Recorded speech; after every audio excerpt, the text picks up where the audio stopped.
Welcome back, everyone, as we dive into part 2 of Epic History's series on Napoleon's Marshals. We're going to be looking at just 5 of them today, and this is a half-hour-long video, so I expect we're going to end up with like a 45, 50, 55-minute reaction today, and I apologize, it's going to probably be coming up later in the day. I spent a good bit of the morning doing some other things, and then decided to do my gaming video first, and that took a lot longer than I expected. So there is a new video up over on the gaming channel if you want to check that out. Link is in the description. I'll put the link there as well for this part 2 for Napoleon's Marshals. Let's go ahead and dive into this one. So their introduction is basically the same for each episode, so we're skipping right ahead to where it gets into the new stuff. So far, we've met Marshals Perignon, Brune, Serrurier, Kellerman, Grouchy, Moncey, Poniatowski, and Jourdan. 18. Marshal Bernadotte. I can only say that Bernadotte let me down. I can accuse him of ingratitude, but not of treason. Well, yeah, because by the time he turned against you, he was Swedish.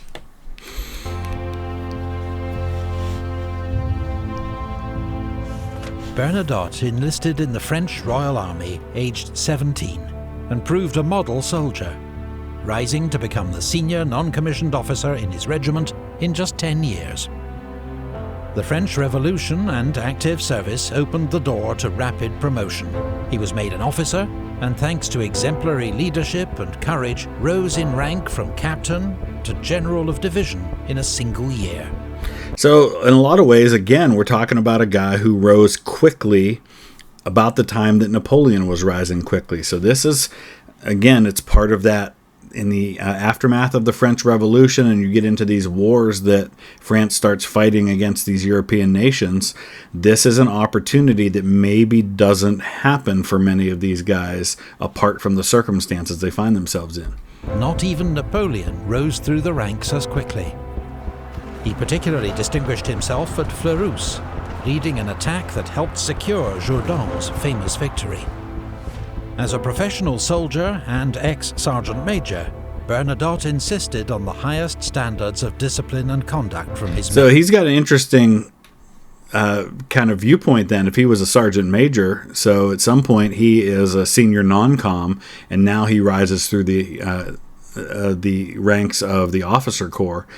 So he's got a perspective maybe a lot of these other guys don't have, and then he ends up royalty. He even fought a duel with his own chief of staff, whom he accused of taking a bribe. That's in epic. 1797, Bernadotte was transferred to Italy, where he served under Napoleon's command for the first time. By this stage, both men had brilliant reputations, but despite a good first meeting, a clash of styles and jealous rivalry soon emerged between them. You don't rise to the level of commanding divisions and corps and armies without a certain degree of hard-headedness and stubbornness and probably an ego. I think it takes some of that. And it doesn't mean you can't control those things effectively, but you've got to have some of that. And so it's inevitable that you're going to have clashes of egos. What's more, Bernadotte had immediately got on the wrong side of the future Marshal Berthier, Napoleon's chief of staff, by arresting one of his friends for insubordination. In 1798, Bernadotte married Napoleon's ex-fiancée, Desirée Clary is somebody you hear a lot about when you study Napoleon's story early on in his life. Clary. Her sister Julie was married to Napoleon's brother, Joseph, meaning Bernadotte was now family. But when Napoleon asked Bernadotte to support his coup of 18 Brumaire, he refused, though he did not actively oppose it. And that's a key there. There were other guys who didn't join in this. He's hedging his bets a little bit. Like, I'm not going to jump in on your side, but I'm also not going to stop you. Napoleon suspected Bernadotte of conspiring against him, but the Clary sisters helped to keep the peace. Throughout this period, Bernadotte held key posts as Minister of War in 1799, Commander of the Army of the West in 1800, and Governor of Hanover in 1804, proving highly effective in each role. That year, Napoleon made Bernadotte a Marshal, and he commanded 1st Corps at the Battle of Austerlitz, playing a relative... Probably, you could argue that's Napoleon's greatest victory. There's some other battles you might consider in that, but Austerlitz has to be in that conversation. A minor part in the Emperor's great victory. Nevertheless, he was rewarded with the title Prince of Pontecorvo. But his relationship with Napoleon remained difficult. In 1806, as Napoleon took on Prussia, Bernadotte was blamed for failing to support Marshal Davout at the Battle of Auerstedt, and was nearly court-martialed. Though Bernadotte partly redeemed himself with a vigorous pursuit of the beaten Prussians. The next year, he missed the Battle of Eylau after his orders were intercepted by the Russians, and a gunshot wound to the neck meant he also missed the Battle of Friedland, with command of 1st Corps passing to General Victor. When war resumed with Austria in 1809, Bernadotte was given command of the 9th Saxon Corps. On the evening of the first day at the gigantic Battle of Wagram, his troops were in heavy fighting with the Austrians. But dressed in white, like the Austrians, they came under devastating friendly fire, panicked and routed. The next morning, Bernadotte pulled his men back without orders, and when they later retreated again, he and the Emperor exchanged sharp words on the battlefield. Yeah, that can't continue. Napoleon has some respect for Bernadotte's abilities to continue to allow him to be so bold in how he speaks to him. And I don't know if it's the familiarity of the relationships that they have with him being married to Napoleon's sister-in-law's sister, if that has anything to do with it, but this can't go on long term. But compared to a lot of the other marshals we've talked to so far, extensive resume when you look at how many of the big fights he was a part of. Bernadotte then issued a proclamation to the Saxons praising their conduct and outraging Napoleon. Bernadotte was sent in semi-disgrace to the Dutch coast to oversee the defeat of a major British landing at Walcheren. But another triumphant proclamation, effectively publicizing the strength of his forces, further infuriated Napoleon. This reminds me a little bit of John McClernand, who was a corps commander under Ulysses S. Grant early in the American Civil War, up through the middle of the Vicksburg campaign. Everybody knew that McClernand was kind of marching to the beat of his own drummer, that he wanted the command that Grant had, and they clashed regularly. But it was only when McClernand started doing that kind of stuff, like publishing, giving information to the press and publishing like letters that he wrote to his men and things like that, that he finally got sacked.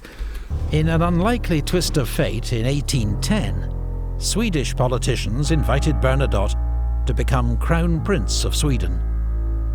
The current king was old and childless, and Bernadotte was a proven general and administrator, member of the French imperial family, and well regarded by Swedish army officers, who remembered his fair treatment of Swedish prisoners 3 years earlier in Pomerania. Napoleon was at first bemused, remarking that he could think of other marshals who were better qualified, but he did give his assent. Not only that, it gets him out of your hair. You don't have to deal with him anymore. Even when Bernadotte made it clear that as Crown Prince, he would pursue Swedish interests. He was... I give him credit for that he's saying, listen, my role is different now. This reminds me of, incidents, things like Thomas Becket, who was a good friend of the king till the king made him Archbishop of Canterbury. And now he's like, you know what? My overriding goals now are not to do what's best for the king, it's to do what's best for the church. And he became an enemy to the king in that way. Was true to his word. 3 years later, with Napoleon on the ropes after his disastrous invasion of Russia, Crown Prince Bernadotte brought Sweden into the 6th Coalition and declared war on France. One of his own marshals is now on the other side of the battlefield. With his insider knowledge, he helped the Allies to devise the Trachenberg Plan, a strategy for defeating Napoleon in Germany by avoiding battle with Napoleon himself and targeting only his marshals. That's brilliant, because we've seen that as we looked at the story of Napoleon. It's him trying to bounce around and be everywhere, and anywhere he wasn't, unless it was a good situation, an advantageous position, his armies tended to fare poorly. In September, Bernadotte defeated former comrades Marshals Oudinot and Ney at Dennewitz. 5 weeks later, he played a major role in the great Allied victory at Leipzig. Battle of the Nations. Bernadotte's legacy would prove the most lasting of any of Napoleon's marshals. The royal house of Bernadotte sits on the Swedish throne to this day. His great-great-great-great-grandson is King Carl Gustaf XVI. That's awesome. By the way, is that... Oh, he's been king since 73. I was going to say, he can't have been born in 1973 because he'd only be 4 years older than me, but I get it. Bernadotte was labelled a traitor by Napoleon's supporters, though not by Napoleon himself. He was unquestionably a gifted soldier and administrator. But his personality clash and long-running feud with the Emperor meant he was never a great marshal. Imagine being one of Napoleon's marshals, ending up a king of what had been one of the most powerful countries in Europe at one time, and you only make it to 18th on this list. 17. Marshal Augereau.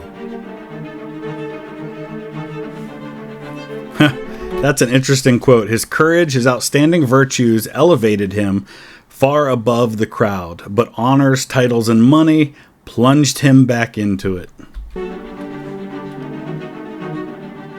Augereau had, by his own account, an eventful younger life, serving at various times with the French, Russian and Prussian armies, deserting or being kicked out of all three in dubious circumstances. Interesting. He briefly earned a living in Dresden as a fencing master, with a feared reputation as a duelist.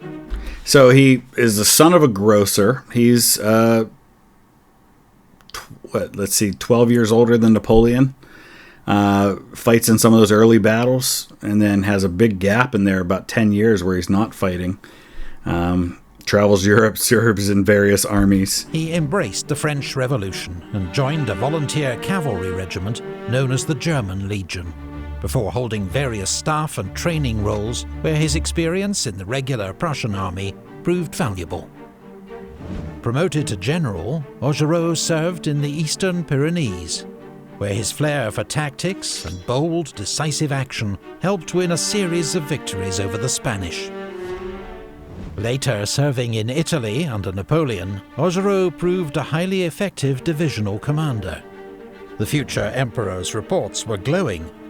Strong character, firmness, energy, has the habit of war, liked by his men, and lucky. All really good traits to have. And one of the things that really benefits us when studying Napoleon is what a prolific writer Napoleon was. And so there are literally tens of thousands of letters that he wrote that are still in existence. So there's so much insight into his mind, into what he thought of people, into the conflicts that he had with individuals, into what he valued. It's fascinating stuff. In 1796, Augereau played a leading role in Napoleon's victories over the Austrians at Castiglione and Arcole. In fact, the painting of Augereau's heroism at Arcole Bridge long predates the more famous version by Vernet, in which Napoleon takes center stage, and is an even greater work of fiction. Augereau's standing among fellow generals, however, was damaged by an enthusiasm for looting to rival General Brune.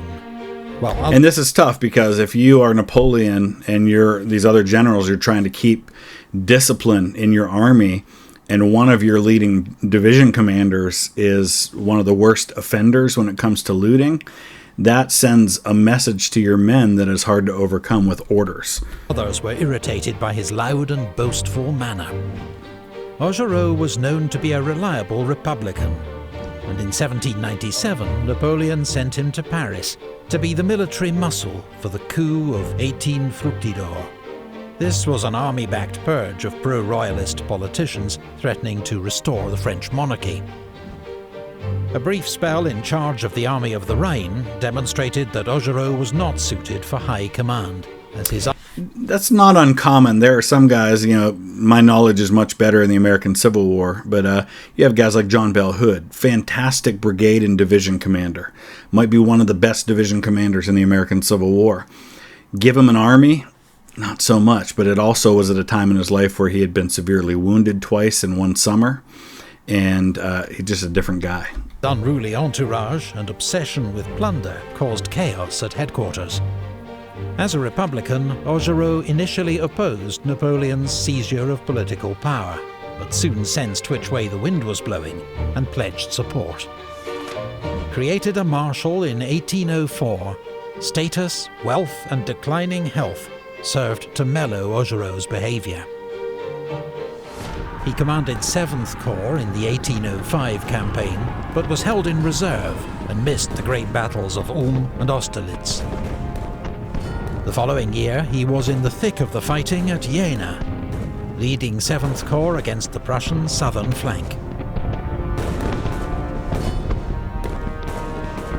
At Eylau in 1807, Augereau was so ill he had to be strapped to his horse, but led 7th Corps into battle in terrible winter conditions. And that sent a message to your men too, right? Bad weather, you're sick. You practically have to be attached to your horse to not fall off of it, but you go in with your men.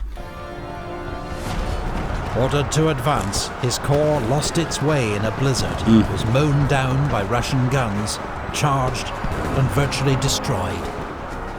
Augereau himself was hit and crushed under his own horse. He returned to France to recover. Yeah, he's done. Was never the same. Make him a duke. Put him out to pasture. Again, his energy and zeal were gone. During Napoleon's war in Spain, he was sent to replace Saint-Cyr as commander of the Army of Catalonia. He completed the grim 7-month siege of Girona, but was soon replaced by MacDonald for his lackluster performance.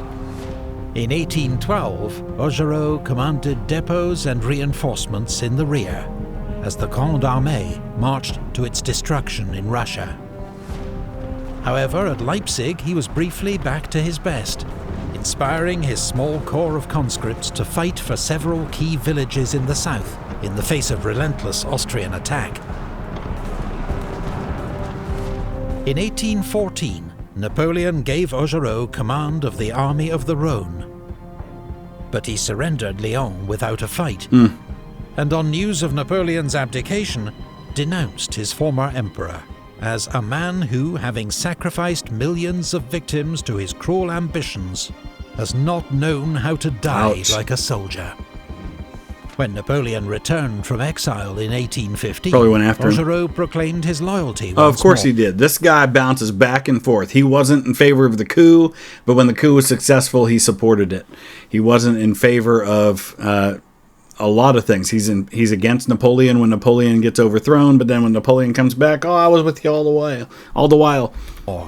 But the emperor was not interested. No. Augereau was stripped of his baton and died the next year.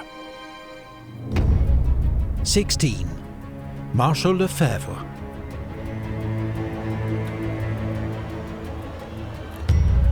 So I don't know if this is necessarily all a compliment or not, but a truly brave man who does not concern himself with the maneuvers on his left and right, but thinks only of fighting well and is not afraid to die. I guess it's probably meant as a compliment overall.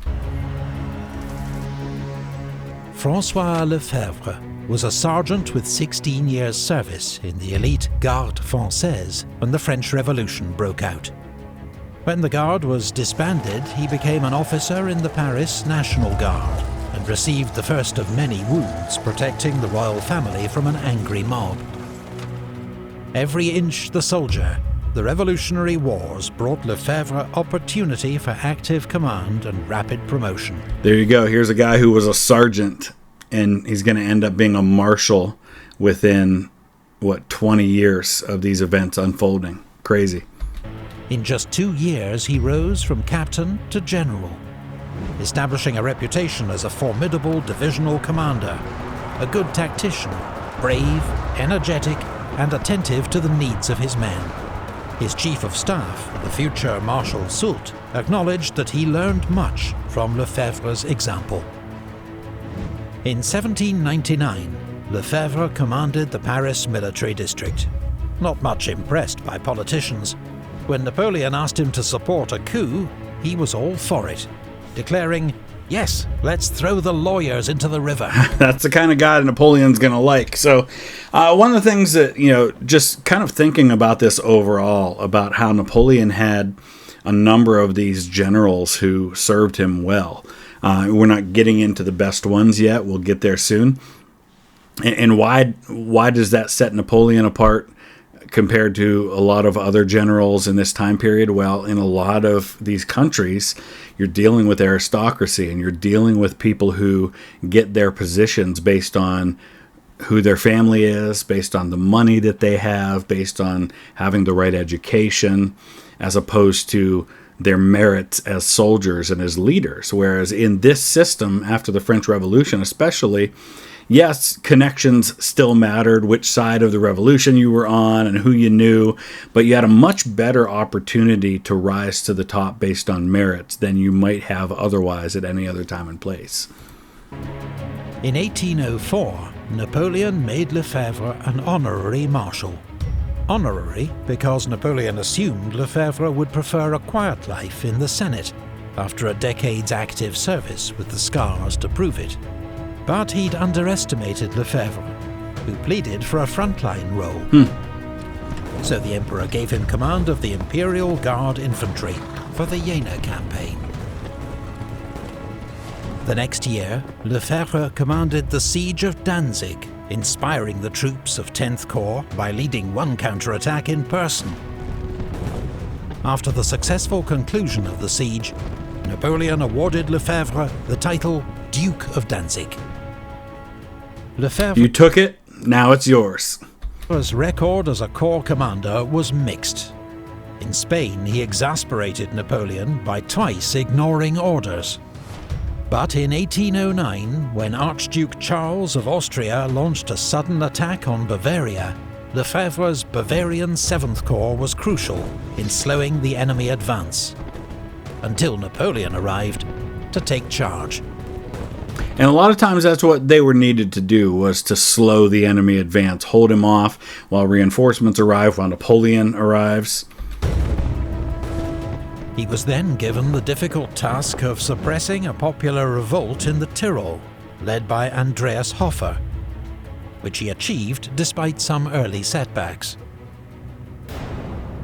For the invasion of Russia, Lefebvre commanded the infantry of the Old Guard. During the retreat from Moscow, the 57-year-old Marshal insisted on marching on foot at the head of the Guard all the way. Wow. At the end of the retreat, he was devastated to learn that his son, a 27-year-old general, was among nearly 100,000 men who had not survived the march. Wow. He had been Lefebvre's last surviving child, of 14. He outlived 14 children. Oh, I can't imagine. I can't imagine losing one child. I know it was a different time and place, and this is a time when you had big families because there was such mortality among children and young people. But man, all of them? Oh. After a year recovering from exhaustion and grief, Lefebvre returned to lead the Old Guard one last time in the defense of France, and was in heavy fighting at Montmiral and Montereau. But in April 1814, he was one of the marshals who confronted Napoleon with the reality of his position and forced him to abdicate. Lefebvre and his wife, an ex-washerwoman turned duchess, were famous for their lack of airs and graces, for honest, blunt speech, and for always helping out old comrades. Sounds like he was a pretty loyal guy. I mean, yeah, he was part of that group that demanded Napoleon step down, but that was just reality, and he cared enough about the situation and about Napoleon to tell him the truth in that situation. Otherwise, he seems to have been very loyal, wasn't wishy-washy, doesn't seem to have done what was popular or what would get him ahead. Friend commented on Lefebvre's wealth and titles. The Marshal invited him into the courtyard. "I'll have 10 shots at you with a musket at 30 paces, he told him. "If I miss, the whole estate is yours." When the friend declined, Lefebvre added, "I had 1,000 bullets fired at me from closer before I got all this." That is hardcore, and I like that a lot. I like this guy. Really fascinating story. I find myself wanting to know more about him. Lefebvre was too exhausted to take an active role in the Waterloo campaign, though he accepted a role as a senator under Napoleon, which led to a brief period in disgrace when the Bourbons returned. His rank and honours were restored to him a year before his death. That's a cemetery I want to get to, the Père Lachaise Cemetery. That's the one like where Jim Morrison's buried. There's a lot of famous people in that cemetery. In 1820. 15. Marshal Mortier. Interesting. The 3 best of my generals were Davout, Soult, and Bessières. Mortier was the most feeble. That's a fascinating thing to throw into that comment. Edouard Mortier was from a prosperous middle-class background in northern France. When the French Revolution began in 1789, he volunteered for the National Guard, a new middle-class militia charged with preserving order and defending against counter-revolution. So just context here, he is right about the same age as Napoleon. He's younger. He's only 36 when he becomes a marshal. When war broke out with France's neighbours, Mortier's unit was sent to the front. Standing 6'4", Mortier was conspicuous for his height and bravery, being wounded twice and winning praise from his commander, the future Marshal Lefebvre. So he's 6'4" at a time when the average height's 5'7", 5'8" in France. I mean, this guy towered over people. In 1799, Mortier fought under General Massena's command at the Second Battle at Zurich, helping to defeat the Russians and winning promotion to the rank of General of Division. Mortier then spent 3 years commanding the Paris military district. His efficiency impressed the new First Consul, Napoleon Bonaparte, who chose him for an important mission in 1803, the occupation of Hanover, a German state belonging to the Hanoverian kings of Britain, with whom France was, once more, at war. So he mentions the Hanoverian kings of Britain. So remember, George I, George II, George III, they're basically German. I mean, George III was born in England, but his grandfather, George II, was born in Hanover and spoke German as his first language. So this is an important territory to the British. And, Napoleon, throughout all of his campaigns, the big thorn in his side is the British. Mortier carried out this assignment with tact and diplomacy, ensuring the occupation was unopposed. This delighted Napoleon, who rewarded him a year later with the rank of Marshal. Following Napoleon's victory over the Austrians at Ulm in 1805, Mortier and his new 8th Corps led the pursuit of the retreating Russians, but became encircled by a much larger force at Durenstein. Mortier fought his way out of the trap with a nighttime bayonet charge, a remarkable escape, but his corps suffered heavy losses.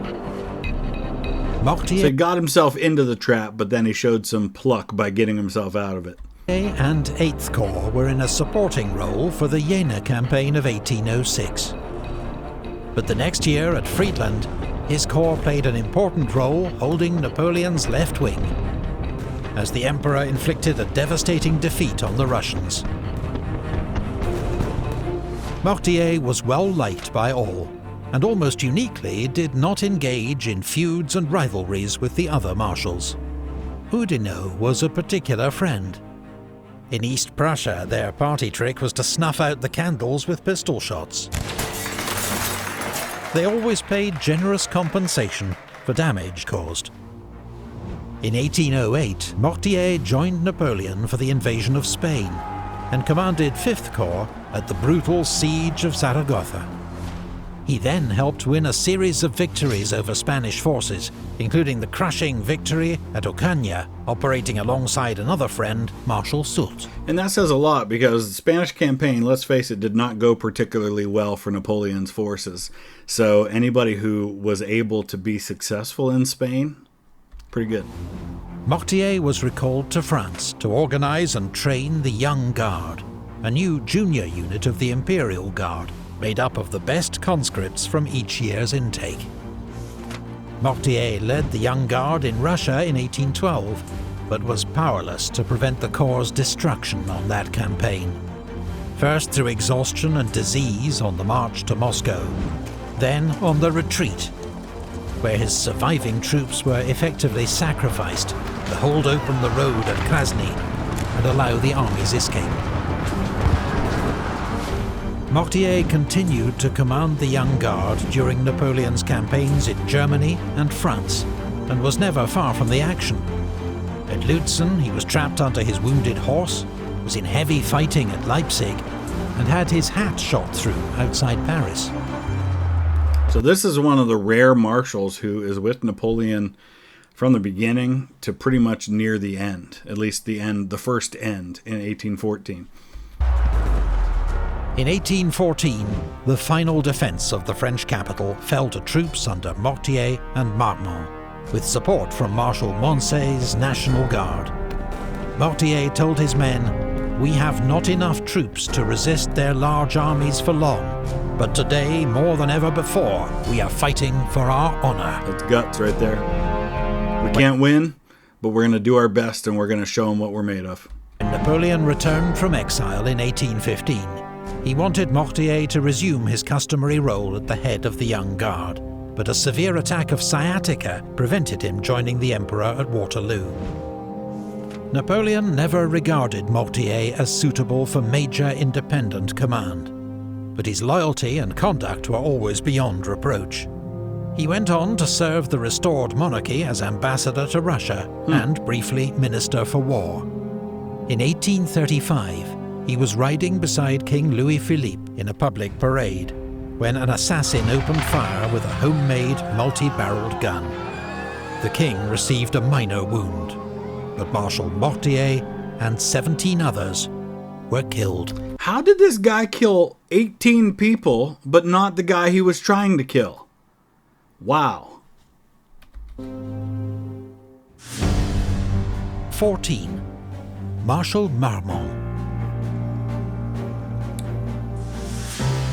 I was betrayed by Marmont, whom I could call my son, my child, my creation. Vanity was his undoing.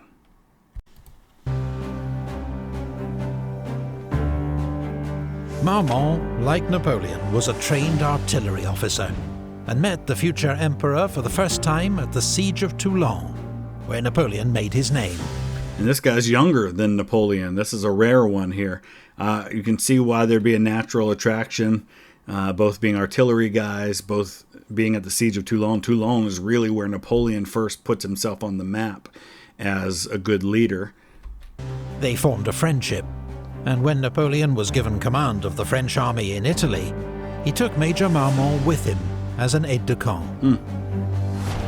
Marmont distinguished himself at several of Napoleon's early victories in Italy, and was commanding his own artillery regiment by the age of 23. As part of Napoleon's inner circle, Marmont accompanied him on his expedition to Egypt in 1798, fighting in the battles of Alexandria and the Pyramids. Naturally, he backed Napoleon's coup of 18 Brumaire, as Napoleon overthrew the Directory and made himself first consul of France. 6 months later, Napoleon led an army over the Alps into Italy. It was his artillery commander, General Marmont, who figured out how to get the cannon through the mountain passes using man-hauled sledges. At the ensuing Battle of Marengo, Marmont's skilled handling of the artillery helped Napoleon to win a decisive victory over the Second Coalition.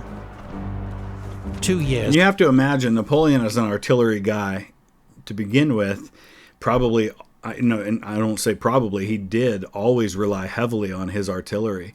And so he had to have been working closely with Marmont. Marmont's on his staff, and then later as an artillery commander, they're going to be working side by side. They're rising up together. They're similar in age. He's actually a little younger than Napoleon, so Napoleon probably sees himself taking him under his wing. I can see why this guy rose to the top of the way he did.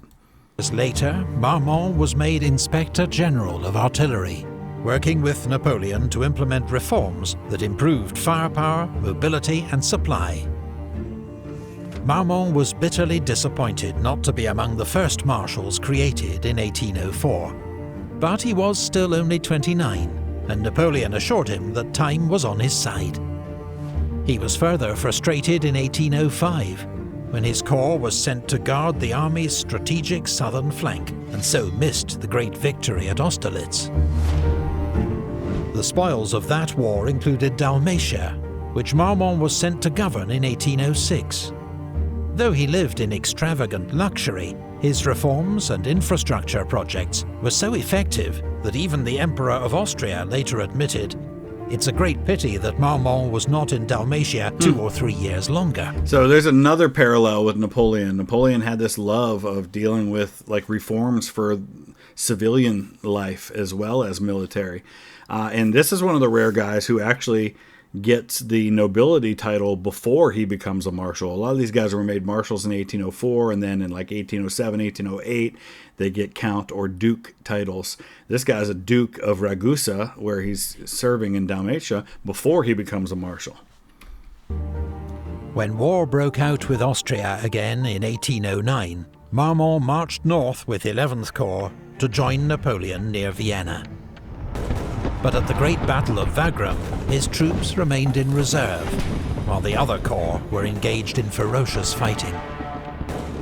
At last, an opportunity to prove himself came, as Napoleon ordered him to pursue the retreating Austrians. But reckless over-enthusiasm nearly led to disaster at Znaim. A week later, Napoleon created 3 new marshals: MacDonald, Oudinot and Marmont. MacDonald for France, it was said, Oudinot for the army, Marmont for friendship. Napoleon then rather undermined the moment by telling Marmont, "Between ourselves, you've not yet done enough to justify my choice." Enjoy your moment. Oh, by the way, you don't really deserve it. Wow, that's harsh. His big chance came in 1811. As I think about this a bit more, though, maybe this was his way of challenging Marmont. I'm giving you this title. You haven't earned it yet. Go out and earn it. Maybe he just felt like Marmont needed a little bit of extra drive. He was sent to Spain to replace Marshal Massena. But after a promising start and some bold maneuvering against the British on the Douro River, he stumbled into disaster at Salamanca. Marmont himself was an early casualty of the battle, badly wounded by a shell burst and carried from the field, as Wellington routed his army. After convalescing in France, Marmont was back with the Grande Armée in 1813, as Napoleon battled to save his empire. He commanded 6th Corps throughout the campaign in Germany, fighting at Lützen, Bautzen and Dresden. At Leipzig, he held the northern sector with skill and determination, making Blücher's Prussians pay a high price for the village of Möckern. Marmont played an important role in Napoleon's 1814 defense of France, shadowing Blücher's movements along the Marne River and guarding the road to Paris. But honestly, some of Napoleon's most fascinating victories and moments come in this ill-fated campaign in 1814, where they're basically, Napoleon's had repeated armies destroyed, and he's just trying to hang on for dear life, and he's grossly outnumbered in many cases, but still manages to find ways to perform well despite all of that. By now, he was showing signs of exhaustion and disillusion. At the Battle of Laon, he allowed his corps to be surprised by the enemy, with heavy loss. Napoleon's stinging criticism may have been the moment that ended Marmont's loyalty. He was the senior marshal in Paris when the Allies attacked on the 30th of March. After a day's fighting and facing inevitable defeat, he negotiated the city's surrender. 5 days later, with Napoleon at Fontainebleau still planning to march on Paris, Marmont marched his corps over to the Allied lines and surrendered. Napoleon was shocked at this betrayal by one of his oldest comrades. He'd already been persuaded that he must try to abdicate in favour of his 3-year-old son. Now he accepted that he must abdicate without conditions. Whether Marmont acted to save lives, out of self-interest or spite, or a combination of all three, remains the subject of heated debate. I think anytime we try to give one sole reason for a thing, we do ourselves a disservice, because we talk about this all the time. History is not black and white. It's nuanced, it's gray, it's complicated, and no person does things for solely one reason. All of these factors probably played a role. We do know that he was well rewarded by the restored Bourbon king, and never forgiven by Bonaparte loyalists. The Judas Company. As military commander of Paris in 1830, Marmont could not prevent the next revolution and had to flee France. He spent the rest of his life in exile, becoming tutor while he was in Vienna to Napoleon's son, the Duke of Reichstadt. He was the last of Napoleon's marshals to die, in Venice in 1852. All right, so that's where we're at. We are through about half of them now. Got a long way to go yet. So let me know your thoughts. Add to the conversation. Let's learn from one another. And we'll see you again tomorrow with another episode of something, whether it'll be this or whether we'll take a break and do something else for a couple of days and come back to it. I guess we'll see. You'll have to come back and find out. Thanks for watching.